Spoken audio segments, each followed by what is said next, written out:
Oh, my social security number has been on sale since I was born. Really? My dad's a kid. Oh. Well, I mean, also, there's sequential numbers and everybody can just guess them and just, it's a terrible, terrible system. Yeah. Well. Anyways, welcome to Take the Damage podcast.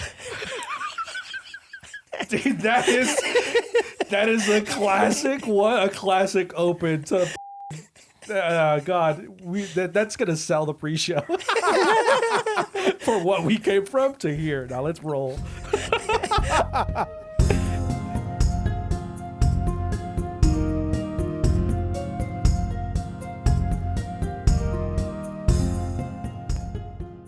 Anyways, welcome to Take the Damage podcast. I'm Saab. I'm Nix. And I'm Graythorn. Dude, that is a classic one, a classic open to fucking God, that's gonna sell the pre-show for what we came from to here. Now let's roll. I like the idea of the pre-show being the actual intro for the first time. Or sorry, the highlight. The pre-show highlight is also the intro. It just goes right into it. We just no. It doesn't just go right in because we have to do the song and everything. Yeah. So it's literally gonna be the tail end of that conversation into us laughing about me starting it, then the music, then me starting it again. Just doubling up that audio. All right, let's roll. Today's topic. It's a 5. It's a 5. It's a 5. Roleplay versus roleplay. Okay. Being using, there's also little parentheses using skills as passives. I'm not sure exactly what that meant. It feels like a different topic, but we could potentially touch on it. But yeah, so role-playing versus role-playing being like, oh, like I'm not a charismatic person or I don't want to be charismatic. Hey, I'm trying to persuade this guy and letting dice do it. I don't have a hard stance against it, but I definitely prefer otherwise. Oh yeah. My hard preference is I want to try to actively engage people, and I do it as a player where I notice if they're shy or not, especially newer players, where I just like try to goad them into like a goad them into goat them. I try to goat them, you know, I try to make them the greatest of all time into like a role playing moment, but like because I like it. I like it when I see friends of mine or see people play. And I could tell they get lost in it a little bit, where they're like actively trying to think how their character would think. And they're trying to do things. And like, not everyone's very good at it. And not everyone's like all that comfortable with it. You can see people like, at least, you know, their mannerisms are not exactly into it. But like, yeah, it's a great moment. It's a great moment to be like, I immediately like the lost in the role play was fucking your brother with the sheriff. I thought this was America. And just seeing you and your face like flabbergasted, like. Well, I get genuinely lost in my NPCs when I'm GMing, and in that moment, I was angry. Yeah. At my brother's character playing me being the sheriff, and I was like, as the sheriff, I was actually angry and actually started yelling at my brother in character, being like, where the fuck do you think you are? The fuck are you talking about? And like, but I was like, my face got red. I was like actually upset.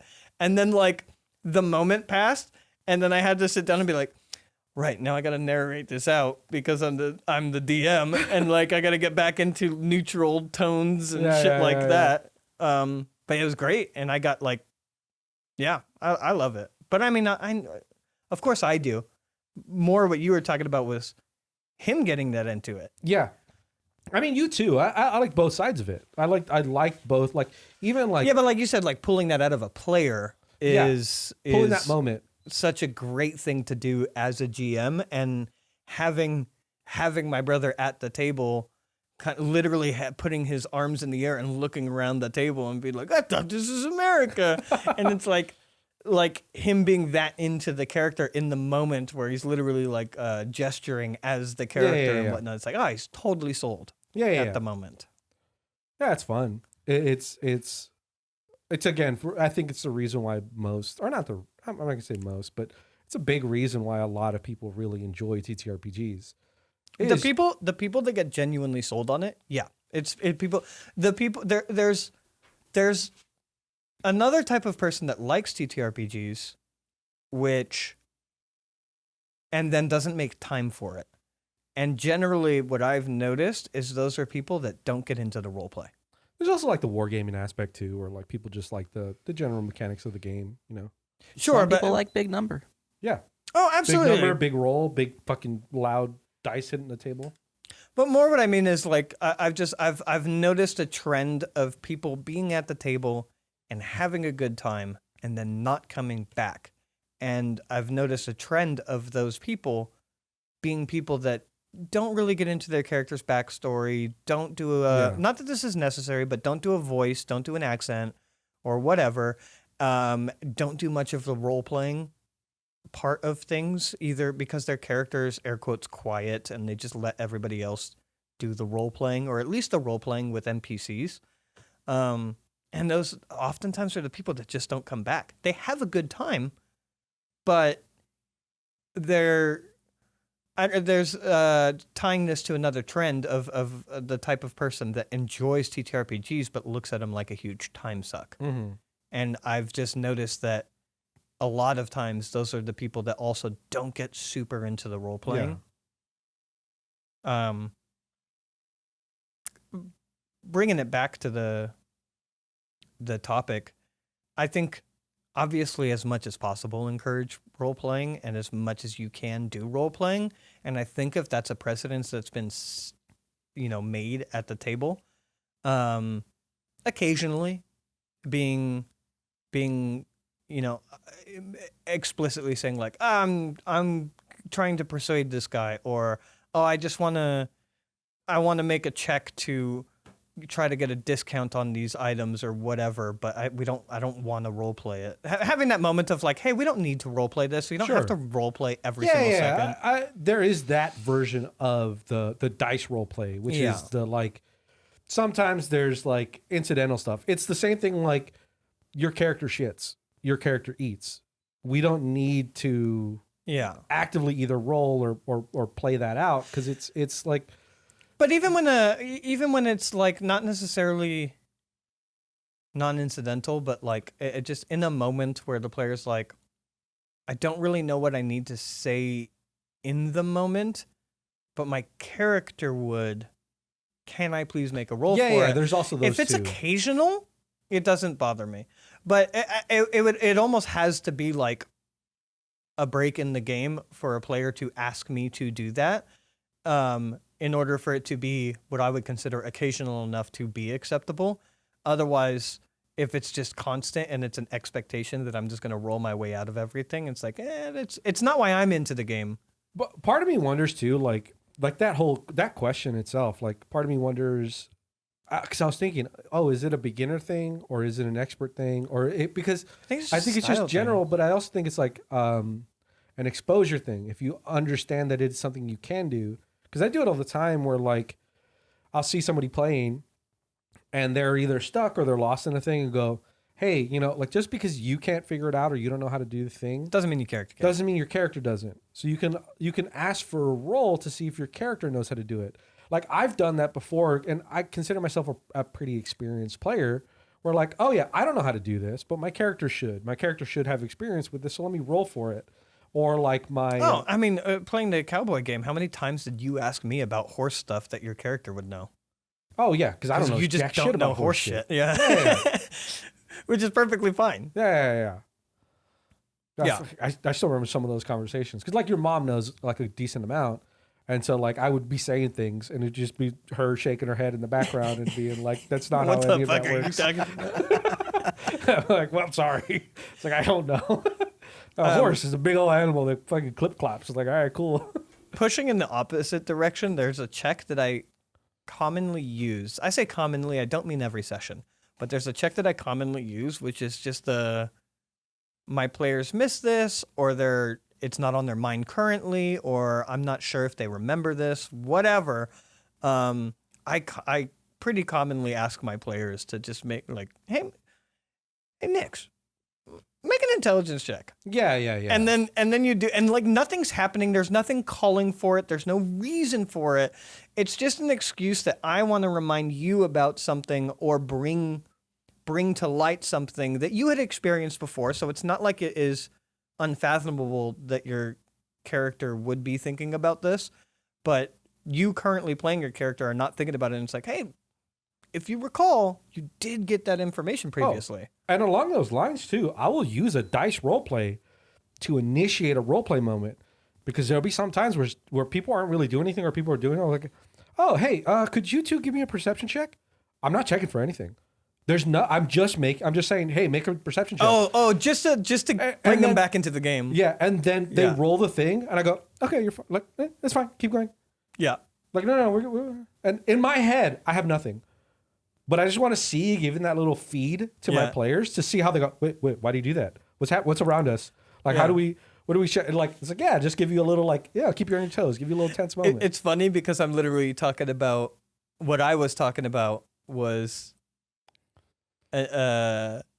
initiating ROLL roleplay via I want the characters to do something or know something or whatever, and then you're talking about initiating meta intentionally through rolling dice, because like if they're not doing anything, they didn't notice anything, they roll, one of them crit success, one of them crit fails, doesn't matter, and then you tell them, okay, you guys are good, and nothing, they're immediately going to be like, well, what's around us?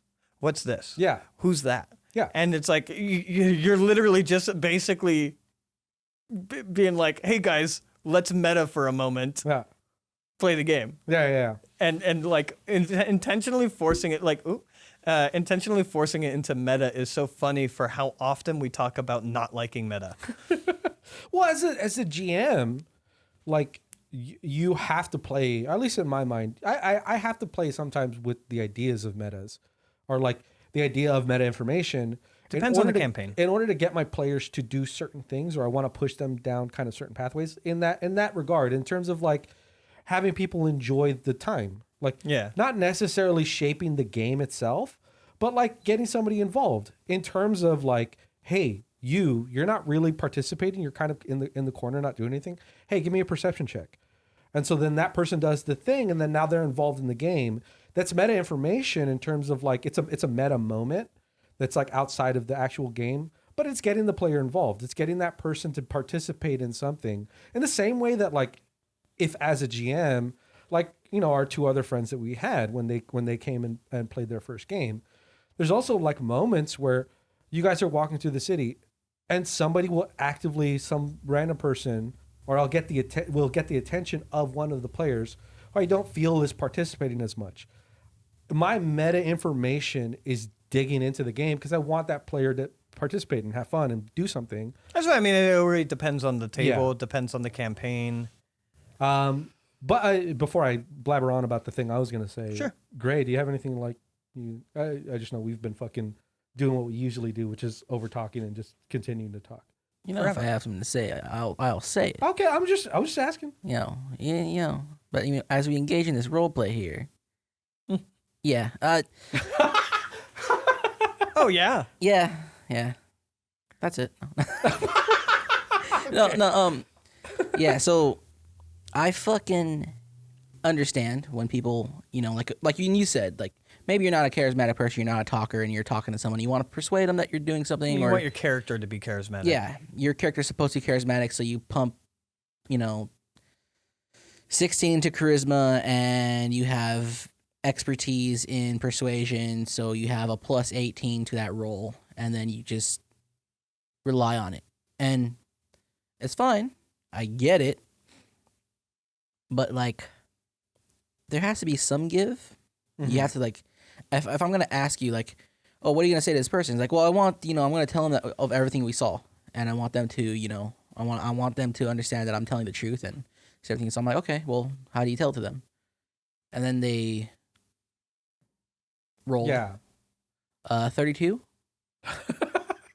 Like, Well, what do you say to them? I don't know. I think you could stretch it. So like as long as they state their intentions very directly, and you can kind of have like a meta conversation about it where it's like,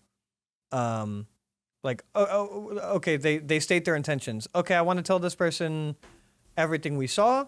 I want to be very honest and come off as very honest, and I am being honest. And I'm basically trying to convince them to do this based on what we saw. And at that point, get the role from them. Well, yeah. And then it's like an 18 or 19 and be like, okay, as you're talking to them and you're mentioning these different items, you're seeing what parts of your speech kind of catch their intentions and digging in on those. And they seem pretty invested in what you're saying. Yeah, when it comes to when you get that much out of them, I'm okay with the ROLL in the role play. But oftentimes I don't see that. When I see certain players engage in, using their stats for things, so they're just using their stats. My feeling I got from you, at least what it triggered in me was like, are you more annoyed at like the players who are skilled at the game who like monkey paw wish a roll? Because they have the stats for it. So they go, I want to talk to this person and I want to make sure I say this and I convey this and I have this information and blah, blah, blah. So like they give such a fine, like. No, they don't even give it. They're using the role itself to replace what they should be doing as a character. Oh, so instead of so you'd rather have them monkey pot where like they explain to you the full intentions of what they're doing without leaving any gaps. I don't know how that's monkey pawing, but that's not monkey pawing. Sorry, like a genie wish. That's monkey paw is a genie wish. Nothing you described sounded like a genie wish. No, okay, like a genie wish is like you want to make sure to give the full detail of your thing so that you don't get fucked over. Okay. Now I get what you're saying. Yeah, right. Yeah, the monkey paw is the twist where your wish is bad. Yeah, because it gets twisted. So avoiding the monkey paw. Avoiding the monkey paw. Yeah. Sorry. Maybe. I just didn't. I was like, I didn't know where you were going with it. I was like, why would people explain a twist or wanting a twist? No. My intention is as if you were going to make... To avoid getting the monkey paw, you go into great detail. Yeah, you'd rather have the great detail so would I. than somebody who just generalizes. If you're going to double L roll a situation, I would rather have the full details of what you're trying to do then base the success of your roll off of what you stated your intentions to be. Yeah, I mean, I could see the other way. I could see that being the other way being annoying, where it's like, I want to talk to this guy, I want to get this info. Here's the roll. Yeah. I think I would never do that. I think if I was playing with someone that I knew to be skilled, like either of you, I'm just not letting you do it. Mm-hmm. You tell me what you're saying, and then maybe we'll level success. Honestly, oftentimes what I do is like, if you're close, I'll make you do a roll. Granted, if you nail it, I'll just give it to you. And if you fuck it, I'm not even having you roll. You already fucked it. You said the wrong thing, terribly the wrong thing. But that's you guys, very skilled people. If I was dealing with, so I just wouldn't even let you do. If you guys tried to explain away the situation, I'd be like, well, what are you actually saying? You know what I mean? But I know you guys are into it. If I had a player that was a little more novice and they didn't know, I would just, you would try to explain what you want. I would be like, I would just get it out of it. They're like, oh, I want to convince this NPC to come with us. I'd be like, well, what are you saying? Like in general, you don't need to give me like word for word, but what are you saying to try and convince them to come with you? What are you highlighting? What are you emphasizing in order to get this NPC to give up their life as a barmaid and become an adventurer with your adventuring party? What general things are you saying to this person? And then I would work back and forth with them until I got an idea of how the conversation would be happening. And then I'd ask them to make the roll. And then they'd critically fail. And I'd be like, you fucked it, you fucking idiot. You're as uncharismatic as your character, as your player. It's funny because like I feel almost like if I had a character, if I had a player at my table who is that cavalier about it, or like, I want this, here's the role, give me the information. I feel like there's be so many other aspects of how that person plays that just annoys me. So like it's like a if it's a skilled person, you mean? Not even a skilled person, but if somebody was like, they're playing the game and they're not like, they don't even seem like they're like, if that is like a microcosm of like what they're doing, like I can imagine there's probably other aspects of how they're playing that are like, you don't feel like you want to even be here. Like Like I'll try. Like I'll still try. Like I'm not gonna not try to have somebody involved. But it feels like it's like maybe I'm over analyzing it. No, I mean I think to a degree you're not wrong. I think it goes back to what I was saying previously of like I think the situation that me and Gray laid out of explaining in detail what you want and then rolling is fine. Going back to something I said earlier, if it's occasional. Yeah. If it's not a common thing that you are doing, if you're not just avoiding speech and dialogue at every corner, then it's fine. If it's a rare thing. Mm-hmm. But yeah, if someone was at my table, I will say if someone is experienced and at my table and constantly trying to do that, I'd just be like, honestly, I'm more of a role play guy. I'm more of a role play GM. Maybe this isn't a good fit. Yeah. Sure. But if it's occasional, it wouldn't bother me. And if it was someone new, I would just do my best to try and bring the role play out of them. Yeah. I mean, you're gonna have one a lot of times. You'll usually have a table that is a bit balanced where you're gonna have people who are willing to do all the role playing, and then you're gonna have the one guy who's like, yeah, well, I got a plus 18 to this skill, and I'm gonna roll it, and I'm gonna roll a 10 on the die, so it's gonna be really high, and I expect you to make things work. Also, what game are you playing? Path? Oh wait, your game. I was like, what game has a plus 18? I was like, oh yeah. Plus 18, you get a 5th edition easy. Really? Well, like a higher level. Easy. Now. Expertise is wild. Expertise is a lot. But I mean, even expertise is what? Double your Actually, proficiency? Yeah, you know which what? is I'm like wrong. Yeah. No, because even at if you 12, have, that's like a plus 8. Yeah, no. If you're depending on your level, you can have like a plus 4 or plus 5, and that's already if you have expertise, that's doubled that. So you're at 8. Oh, it's 8 plus whatever ability score you have. Plus, if you have any, I'm wrong. No, I'm but that's sorry. like a plus 10. Even then, plus ability scores generally like 6 is kind of like the max you're gonna get. Oh, 5. So 8 plus 6 is like that's not. Yeah, like that's already pretty high. It's not 18. It's not 18, but It's not 18, and we're talking about like level 10 plus to be doing that. Regardless, I make fun of the same player all Don't the time. move on. No, regardless. Fuck you. We're moving on. Let me drag out a small moment into nothing. An insignificant portion of the conversation. And this is how these conversations post game end up being 3 hours. Anyways, sorry, you were saying plus 18s all the way. Yeah, plus 18s. And so, like, there'll be a time, I make fun of my player for this all the time because it happens a lot, where, like, oh, I want to stealth down the hallway. I'm like, all right, it's a 5-foot wide hallway. That's like 20 feet long. How are you stealthing down this hallway? Well, I'm going to press up against the wall and rolls a die. 29. I'm going to 18 on the wall. Yeah. Yeah. But that goes back to what I imagine is another topic, levels of success. So, like, in my mind, you can be in a very well-lit, open room, and you have your rogue player who has a plus 18 is like, cool, I'm going to stealth my way up to this elf that's looking at me. And then what you should do is be like, no, you're not. You're in an open room. It's well lit. And they're like, well, I have a plus 18. And they're like, hey, you know what? Roll for it. Oh, you critically succeeded, you say? Okay. They don't hear you, but they're still watching you tiptoe like a Scooby-Doo character towards them. Some people don't get that. Some people just don't understand that. Yeah, but so, fuck you. You know what I mean? Like everything is leveled success, right? So like I guess excluding crits to some people, although rules as written.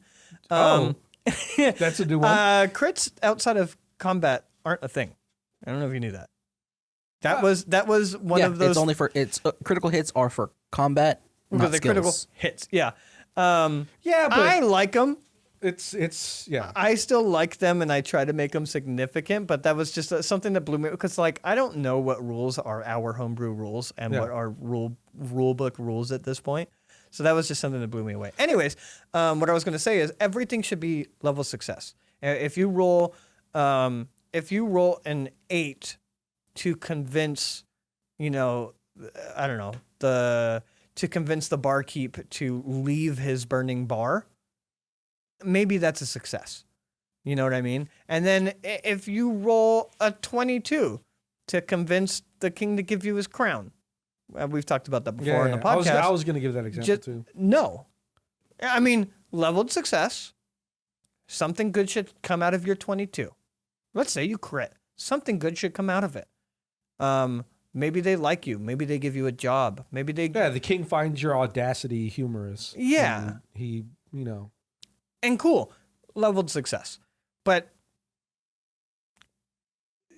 there has to be degrees to things. And if you're just trying to use your stats to make the world... That's where I wouldn't like it, is like... In a conversation, I could get it. I guess charisma, we focus so long on charisma. Maybe we should start thinking about this topic from other stats.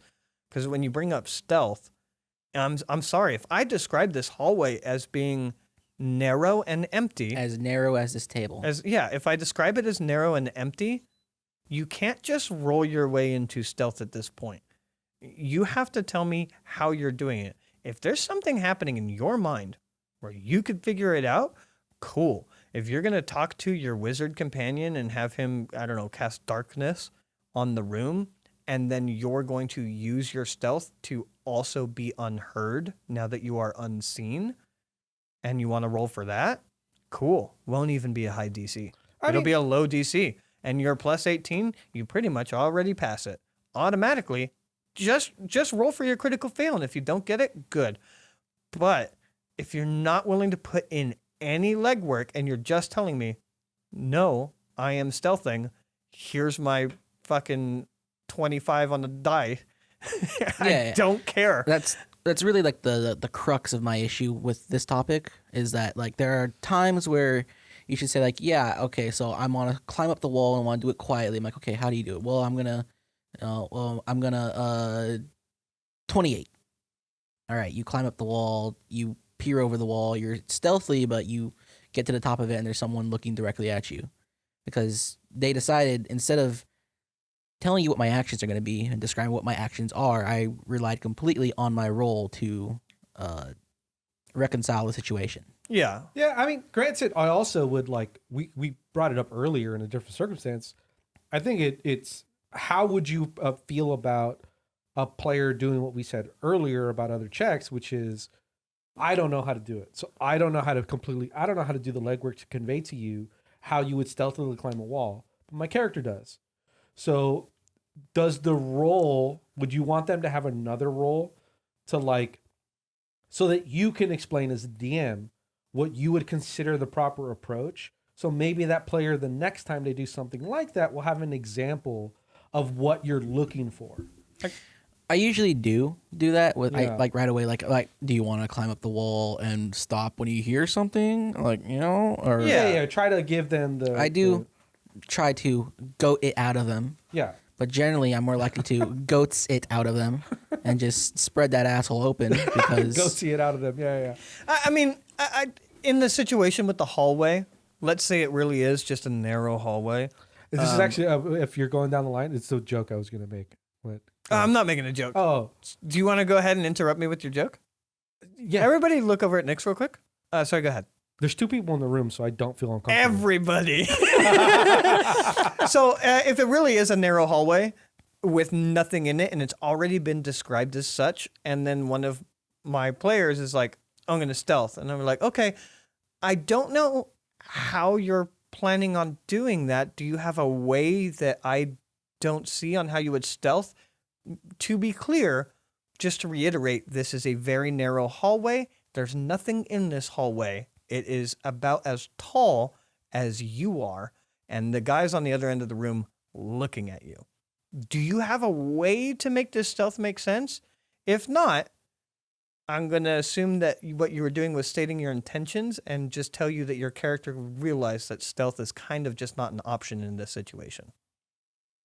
Yeah. And basically just tell them, hey, don't do that because leveled success, there's no role that can make this possibly be successful. It's kind of like what without giving my guy at the end of the hallway brain damage. There's no way for this to work. So but I usually take that as a situation to explain that to the player. And I come from the angle of making it sound like, oh, maybe I wasn't making myself clear about the environment. Here's a validation of what the environment is and why what you're asking for kind of can't happen. So instead, what would you like to do? Yeah. I was wrong for not being clear. Yeah. Anyways, what are you doing, you dumbass? I was going to say, like, if you had other instances, that was very similar to what I said to Gray, which is like, if you've had other instances where players of like, oh, my character doesn't, let me roll for it to see if my character knows how to do this. It'd be like, hey, I want to stealth down this hallway. It's like, well, like, how are you doing? It's like, well, here's my roll, though. It's like, well, roll to know if your character would know how to stealth this. And they roll, go, your character would know that he can't.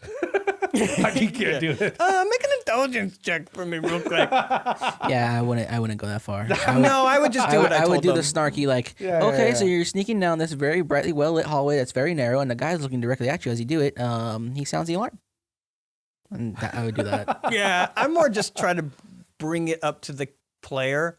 Well, also, there is the possibility that I wasn't clear enough. But I'm more Of just trying course, to yeah, bring yeah, it yeah. up to the player where I'm like, hey, what you're doing, just so you're aware, with your ability to do these things, you would know that it isn't suited for this situation. So, like, your ability to stealth with a plus 18, you know exactly where and when and how to stealth in every situation. And you also know when it's not appropriate. Now. It's Yeah. not appropriate now. You know what roll is like really appropriate for now? Yes. It's the roll on the loot table. Yes, we should turn over and let's hear from our sponsors. Oh, yeah. Good thing you were so prepared for that. Also, the first time you're hearing this, Gray. Yeah. Here we go. Come on, everybody. Let's get hyped. Let's go and roll Yeah. on the loot table. Let's go and see Let's who do it, our everybody. sponsors will be. Come on. Let's go. Let's go roll on the loot table. It's so fucking stupid. It's so bad. All right, roll for sponsors. It's an 8.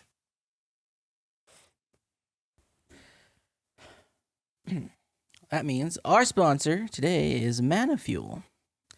Introducing Mana Fuel, the potion of choice for adventurers seeking a much-needed pick-me-up on their quests. Brewed with secret ingredients of ancient origin and imbued with the essence of pure arcane power, Mana Fuel is the elixir that casts your journey to greatness. Whether you're embarking on a daring dungeon dive or preparing for an epic showdown, Mana Fuel provides the energy and power that you need to conquer any challenge that crosses your path. Level up your class experience and unleash your inner hero with Mana Fuel, because in a realm of adventure, every sip counts. And they have a caffeine and non-caffeine versions. The flavors are awesome. It's a great company. They've been really good to us. I mean, every time before I'm about to GM a session, I go to my Mana Fuel. Yeah. Also, 8-ball heroin. I mean, all the Yeah. yeah. I mean, but they have products for that. You know, they have the Yeah. caffeine, they have the heroin. You know, the plus heroin. Yeah. It's a really good one. The plus heroin. I'm a really big fan of the plus morphine when I need to go to bed. Yeah, Like, it's if a you really- could get it, you usually have to get it from like imported. But if you can get it, Coke original recipe. They have that flavor. They work have with Coke original recipe. Now again with cocaine. I don't know how they did it. Those guys. How they got the rights? I don't understand How they got the rights? Yeah. Well, to be fair, it is owned by Pepsi.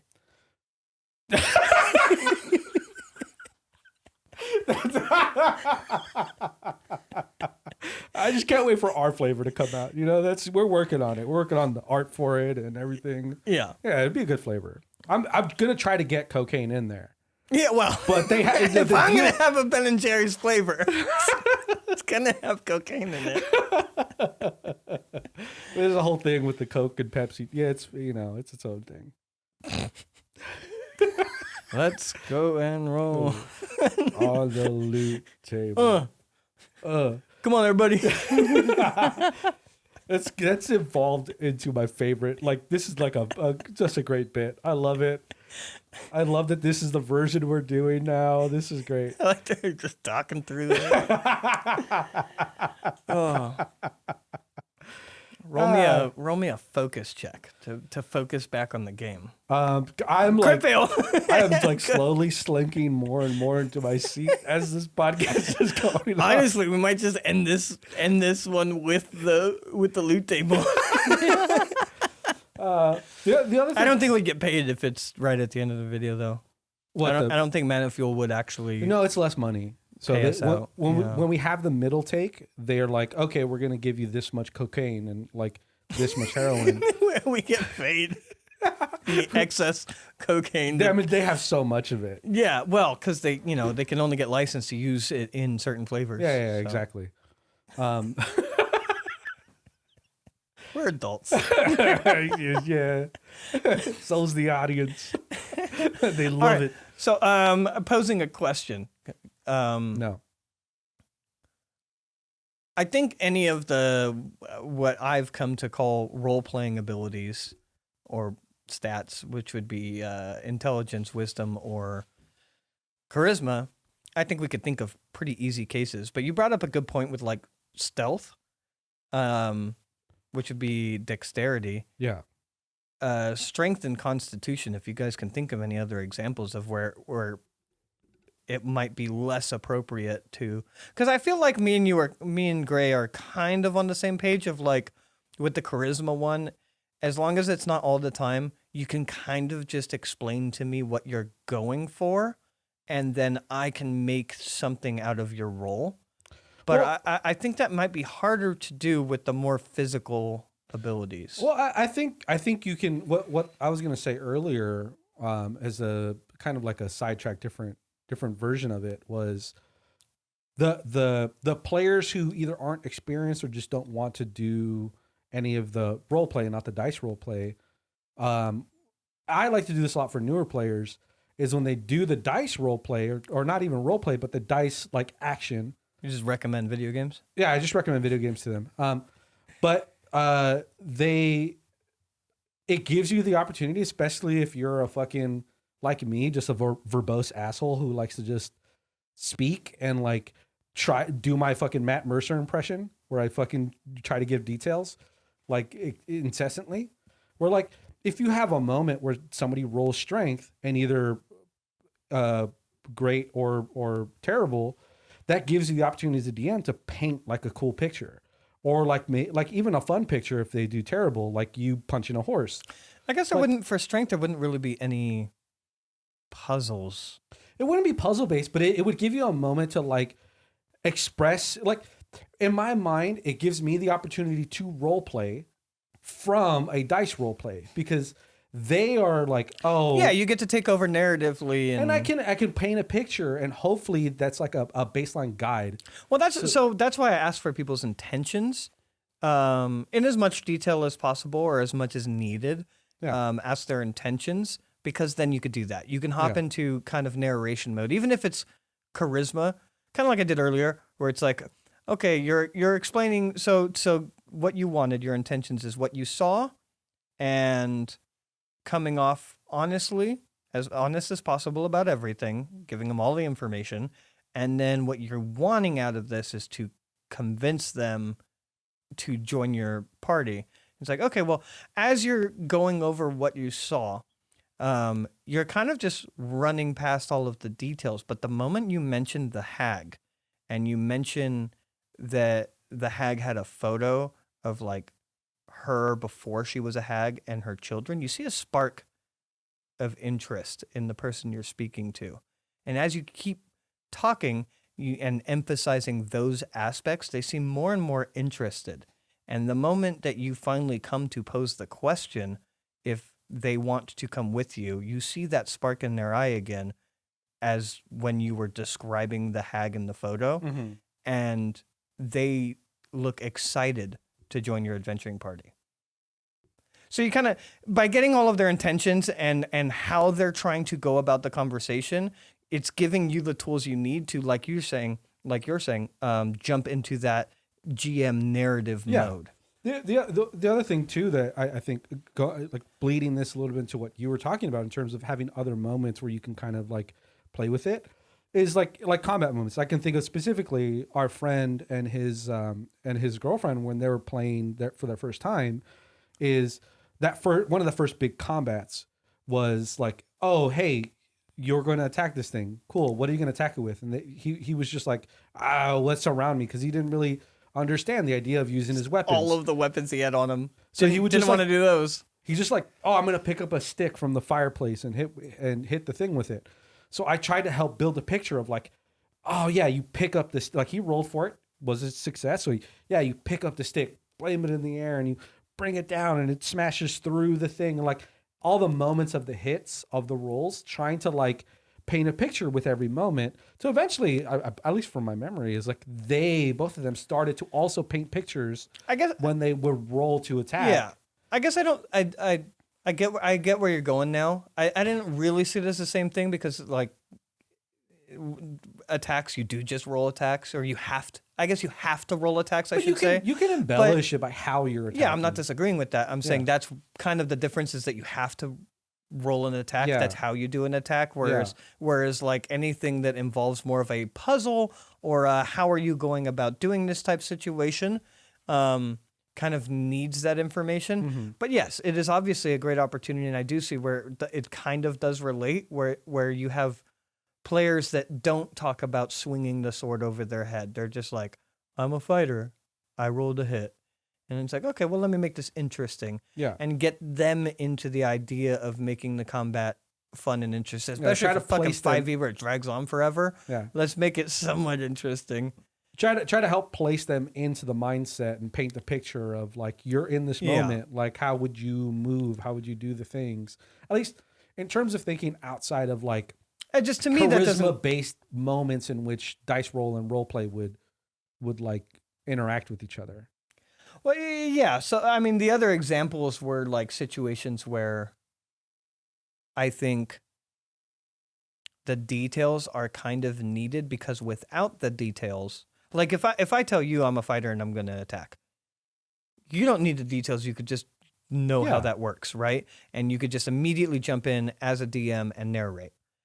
However, going back to the hallway situation or the climbing over the wall, it's like, oh, I need to know what you're doing and how you're doing it. Otherwise, you're just going, fuck you, I have a 22. You figured this out. And then you flavor it real sexy, and then you spit it back at me. Mm-hmm. And it's putting all of the like story work into the hands of the DM, the work part of it, having to figure it out. And it's like, I'm not your character. I shouldn't have to figure out what your character's doing. Yeah. I mean, I could see some, like, I definitely get your guys' your perspective on like, on it. But in some situations, I definitely do see the like. Yeah, in some, for sure. In some situations, I definitely do see like, sometimes I don't, like, especially when you're DMing or when Gray's DMing, where it's like, I don't really fully understand what I'm in front of. So like, when you ask me like, hey, like paint me a picture, it's like, well, I don't know what the picture is. Like, you have described it, but like, I still in my head, I'm not really sure about like where exactly. That means inherently that more conversation needs to happen. And unlike the sarcastic tones from earlier, I genuinely need to clarify the environment. Again, as is probably most important in life in general, but also playing a TTRPG, communication is key. Where like being able to have that communication where, you know, we've given examples where like if your player is behaving in a way or doing roles in a particular way and you don't like it, do a little bit of the coaxing, do a little bit of the like trying to guide them into the like you said, like, okay, like how do you, like you're going to approach it this way or do it this way. You kind of like give them a little bit of that guide and that push. Hopefully they're not like a jackass player where they're like, that's cool, and they move on and they just behave the same way and not try to learn from it. Not try to learn that like this is what I'm looking for as a DM. I mean, some players are definitely like that. Yeah. I mean, some people are just I've been lucky enough not to run into that too much. I think usually you can get a description, if not them actually telling you what they're doing. yeah. Usually. Yeah. It's fortunately, well, like I said in the last episode, or I probably mentioned in the last episode, I have no experience DMing people outside of my friend group. Yeah. So I don't know. I've never had that kind of experience. And at least for you, it's good that you've had only good history. Which is not yeah. Because people At are least in terms of this topic, I've had to coax things out of people. I've had to dig them into role playing, but that feels like kind of standard. I get the impression, Gray, that you've had people that are just like, "Fuck you, 18." Yep. But the example I was going to give is you have people that are paying to play your games. You're probably playing with online friends and people who you're just yeah, I'll join the game. And so maybe that gives more opportunity for jackassery to crop up. Yeah, more likely. Yeah. Oh. Yeah. I'll try. Yeah, more than likely. I mean, they're thrilled to play. It's just that Of course. there's not a buy-in. Yeah. It makes it easier to behave in certain ways, Or it also, it takes the pressure of responsibility off, probably to a degree. So I imagine if there's a way that they like to play, they might be a little more demanding of it. If that makes sense. Mhm. Yeah, because I don't really run into it too much of people making me think about what their character should be doing. But I've definitely seen it happen. I've just been lucky about being able to turn it into not that. It definitely is probably one of my big hesitations for wanting to do online DMing or whatever, just because I consider myself, for the most part, relatively patient, but I've never worked in customer service. I don't know what it's like to have to deal with randos and have to deal with people who just won't listen. And I don't know how, my patience is with, again, friend groups and social settings where I could just walk away from you. If you're being rude, if you're being, Well, also you just know we wouldn't. Yeah. No, most people I've met aren't like that. And so I would just avoid them. I would just avoid them in the situation that it is. And I just walk away from it versus if that person is literally paying me to be a part of a game and they're being either condescending or they're not participating or they're not, it doesn't seem like they're putting any effort into being a part of the game. Kind of like we talked about in the last episode, which is there is a push and pull. The player has a responsibility to the game too. Yeah. So if they're not willing to take on that responsibility, I'm not saying that you have to role play as part of a responsibility, but generally how you. Well, I think that's something that you should kind of cultivate and Yeah. you should set that expectation pretty early on. I mean, as early on as in when you're vetting your players of be explicit and tell them hey, just so you know, I generally prefer people to actively role play and use their stats to back up their role play rather than just use their stats to drive what their character's doing. Yeah. Are you into that? Don't get me wrong. I don't know how interesting it would be, but you saying that sparked something in my head where I kind of want to see a game where the DM is I want a group of players. I don't want any of you to role play. No role play. I want all of you to throw dice down, and we're just going to throw dice down, and we're going to play a game where we're just throwing dice down. I'm giving you brief and very explicit, very narrowly driven explanations about what you're doing. You'd get weird shit. You would get the king crowning moments because literally you're saying oh, you can't role play. So literally you'd be okay, I'm gonna persuade the king to give me his crown. Okay, I guess roll. I guess that's what we're doing. We're just rolling. I just want to see what kind of weird moments happens, and that also leads my brain to the stupid funny idea of a system that we came up with, which is the tables. Tables. Is that what tables RPG is going to be? Because Well, tables is almost like fate. Like Yeah. it's determined. Everything is predetermined. Like you do your role playing, but the answer's already there. Like, oh, I punched this guy. Cool. Check the table. You hit. It's predetermined. You hit, and for this much damage, based on your strength and pounds of pressure. and also the material of the wall, Yeah, like yeah, angle of hit. yeah. You hit. Check the table. You hit. Okay, moving on. You stealth in the hallway. Well, based on the hallway, you fail. Based on the hallway moisture content in the air. Line of sight. You just fail. There is no back and forth here. There's no roll. Look at the table. You failed. Why did you stealth in this hallway? You have the tables. Why did you look? You would have failed. That game would take so fucking long to play yeah. because you would have. I mean, we're talking about hundreds of pages of tables.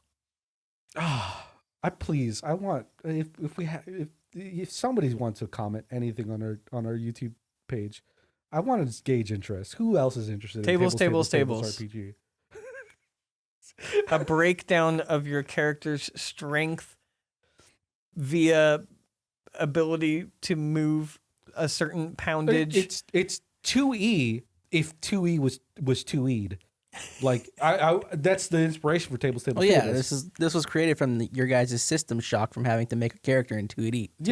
Yeah. Because it was tables on tables on tables, and Yeah. and you what was it like? There was like a fucking lift ladder fucking Lift, There was one that was like really overly bend bars, lift bend gates. bars. Bend bars, lift gates. Bend bars. Based on your character's strength, you can bend something with an elasticity of to a poundage of There's gotta be bent to a somebody degree of who's fucking juicing at this. Who's just tables. like yeah, give me more tables. I want all the tables. I want everything to be predetermined.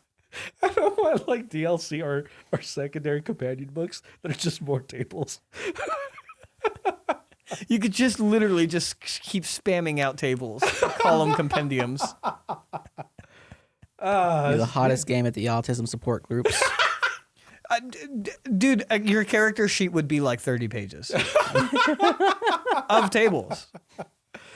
But great opportunity for roleplay. It's only roleplay.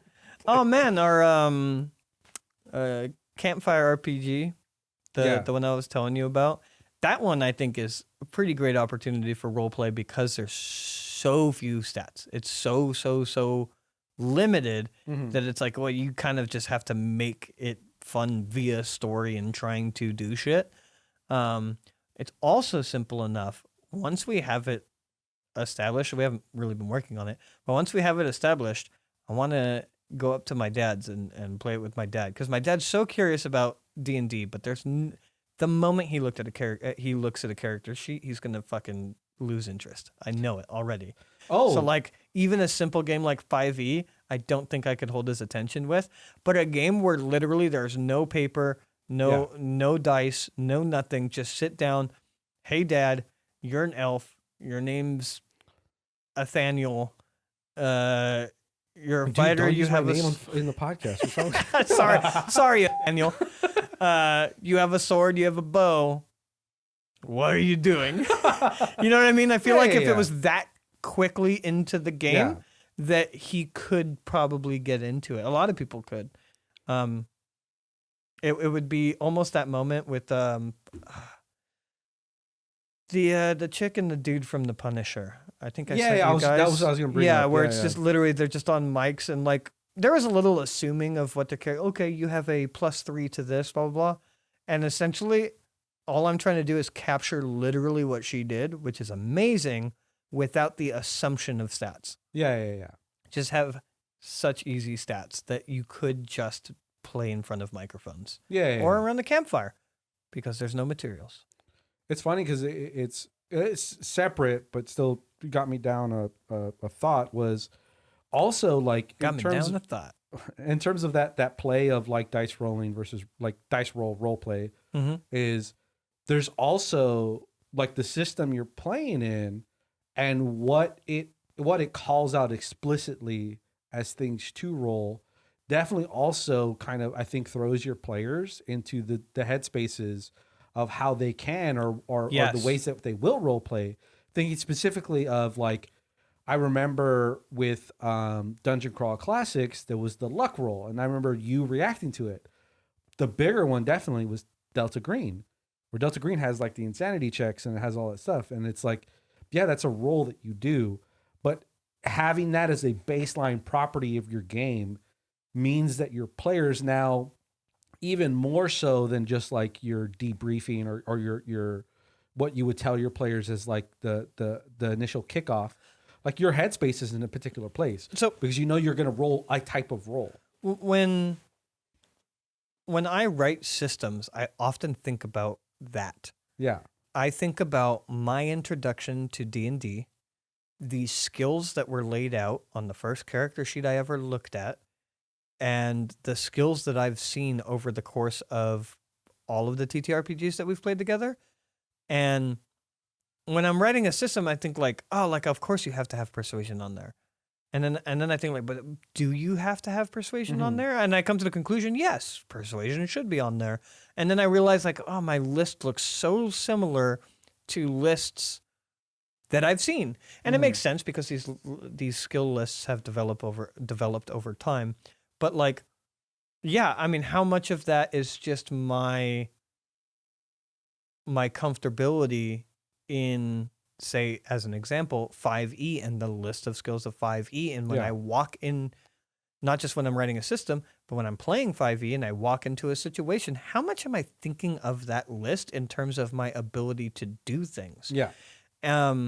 We were laughing because from when I came up with the campfire RPG idea, I invited Gray over for a beer, and we were talking about it, and we were talking. I mentioned how like Also, you shouldn't underage drink. Like, how could you give them? no, I had the beer. Oh, okay. So only I was underage drinking. So I mentioned how like, yeah, the idea of it is, you know, you have very limited stats. There is no leveling or anything. It's pretty much designed for one shots. It's designed for having very simple stats to tell a very quick story in a line at a fucking theme park or around the campfire or whatever. And I was saying like, it's not really designed for a campaign. It doesn't really make sense for a campaign. That grind or continuous grind to constantly level up your character, that dopamine hit that you get when you finally level up, XP that you gather over time, it doesn't have those draws. And then we started laughing. We were like, actually, I wonder if this would be a great system for running a campaign in, because you're just not thinking of all of that bullshit and you're only thinking about the story. Yeah. You're a character in the story. How do you level up your character? Fucking arc 'em. Give them a fucking story arc. Have them develop over time. Have them change. Have them haunted by something that happens in the campaign. You're not thinking about all of the points and the stats and all of that shit. The improvements to the character happen as a consequence to the story being told. Yeah. It isn't a stat line that gets added. Yeah. It is like, no, your character has experience doing this and your character got this skill because they did this thing. And the thing they did is what gave them the ability to do it. You don't have to necessarily put it on a sheet that like, yeah. Like, it's just the idea of like stripping away. It's a problem that I have with character creation in 5e, and I know 5e is light, and I don't know if I'm going to explain this well, but they've added so many things, and they keep releasing source books and adventure modules, and all of them add things to the character creation, and you can make all of these really cool things in character creation now, and add all of these cool features and traits and stats and all of this shit. And I think people now, with that being the standard, think of their characters in terms of all of these prerequisites that they can mash together, and that's how you make an interesting character. Whereas in fucking Campfire RPG, you just got to make an interesting character. They need to actually be interesting. Otherwise, there's nothing to them because there is no character sheet. There are no feats. There are no traits. There are no abilities. You just literally need to have a fucking compelling character. And that's, I think, something that has become missing in a lot of players' character creation process is actually thinking about the character in terms of personality and story that they're building. I have players frequently that look at my character creation rules, create a character, and then send it to me. And then I'm like, cool, where are they from? What's their backstory? And they're like, oh, I haven't really worked on anything. Like, I have a general idea of what their personality's like. It's like, okay. So I have nothing to go on starting this campaign. I don't know your character at all. Yeah. Because you looked at the numbers and the collection of abilities, and that's your idea of making an interesting character, which is fine. And with all of the information that exists in 5e, you can absolutely make a very interesting character by pulling all of those things together. I just think it detracts from the creative side of creating a character, of thinking about the person they are. Yeah. Yeah. Pretty true. All right. Well, thank you for listening to Take the Damage podcast. Once again, I'm Sav. I'm Nix. I'm Greythorn. You can catch me over at startplaying.games, as well as any of my social media. All the links will be down in the description. Thank you so much for listening. I'll also have links down there. Hopefully I can add more stuff into my YouTube presence, but Timberborn. Timberborn. Fucking post-apocalypse. I still play the game. I just don't record any of it at this point. Is it just too much work to... No, I think the biggest problem is the people that I was inspired by to like create that content. It's like a very like recording the entirety of the thing. Yeah. And like but it's a sim-based game. So like I would play the game and I'd get to a spot because I'm not narrating, I'm not thinking about recording it, where like I could play 3 hours of that game and just like chew a big chunk of my night and just get to a place and whatever. If I'm recording it, I'm only recording like hour chunks. And so like it would take me 4 days, or it would take me like 2 weeks to get to a place that I would have gotten to in like 3 days. And it started to get a little boring. And I was like, like you're not progressing in the game I'm enough? not progressing enough in the game to where I feel comfortable. I have thought about changing the way I'm doing it, where I just record how I would play. Yeah. And then just like cut it up and edit it after, and kind of skip a whole bunch of stuff, skip a whole bunch of like cut out a bunch of like stuff that doesn't need to be in a video, or like me blabbering on about fucking nothing. You should I think you had a reason for this. I was going to say you should just live stream it. Like for what you're doing, that actually does sound like the best medium, because if you live stream it, you'll start to get people there. And so your topics to talk about beyond just the game becomes talking with the people as well. And then you're just playing the game, and then just post it afterwards. Yeah, potentially. Well, we'll see. I might get there. I think the reason you said I have family popping in and out. Yeah, I have family that pops in and out of the house. So like it becomes something where like I just had to be more conscious of it, where I had to put like a sign or something. Yeah. My computer's in my living room. What was that? I have people walking behind me all day when I'm playing D&D on Fridays. I know. I'm just saying I'm not there yet. I'm not comfortable with that yet. I know you are. But I had to get comfortable with that pretty quick because I share an office. Yeah. So like, yeah, sometimes I'll be sitting there being like, all right, welcome to the Whisper Inn. And meanwhile, someone's just walking by. And I'm like, oh, I feel awkward, but I'm also being paid to do this voice right now. I got to keep doing it. I mean, we've also talked about it before. We're like, I'm also not as open as maybe I should be, or as I really want to be, or depending on my like fandom. But like, I'm not as open about like letting my nerd flag fly. Like, it's just, hey man, I just don't care about having that so on display when I'm out in public. So like, if I'm not like, to me that extends to my house. Like, I don't know, I feel uncomfortable. Like if I was streaming and like the family is walking in the background. I hear yelling, not yelling, but I hear like, people talking in the background. If I'd be too self-conscious about it. It's, it's the dilemma of if you're being a streamer. That's funny. Yeah. And Because like, I've just had to get used to that. I imagine you're used to that of just like not giving a shit what your household thinks about And what if you're someone's doing. yelling, I just mute my mic real Of course. quick. well, anyways, Gray, what do you? Yeah, we're still in sign-off mode. Gray. I am Graythorn. You can find me on twitch.tv/Graythorn. You can find me on YouTube at HighBarGraythorn.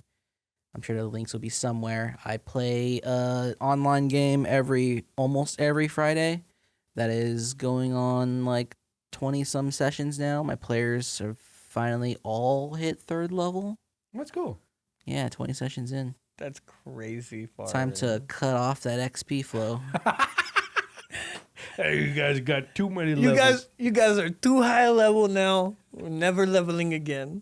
You really got to earn that 5th level. Are we gonna have the outro song ready by this episode? Oh, So no? I mean, we don't have to talk about that on the podcast, but no, because I want to have space so we can play music. you're just gonna fucking play the loot table again, aren't you? What? I mean, we What would you say said? goodbye before the loot Oh, table. yeah. Let me. All right, hold Fucking on, let me do clown. that over again. We're really good at this podcasting stuff, guys. Good fucking bye, everybody. Thank you so much for listening. We'll catch you next episode. God, if you stuck this long, thank you. You deserve this. Any goodbyes, Gray? You know the answer. Yeah. Here we go. Come on, everybody. Let's get hyped. Let's go and roll Yeah. on the loot table. Let's go and see Let's who do our it, everybody. sponsors will be. Come on. Let's go. Let's go roll on the loot table. Mm.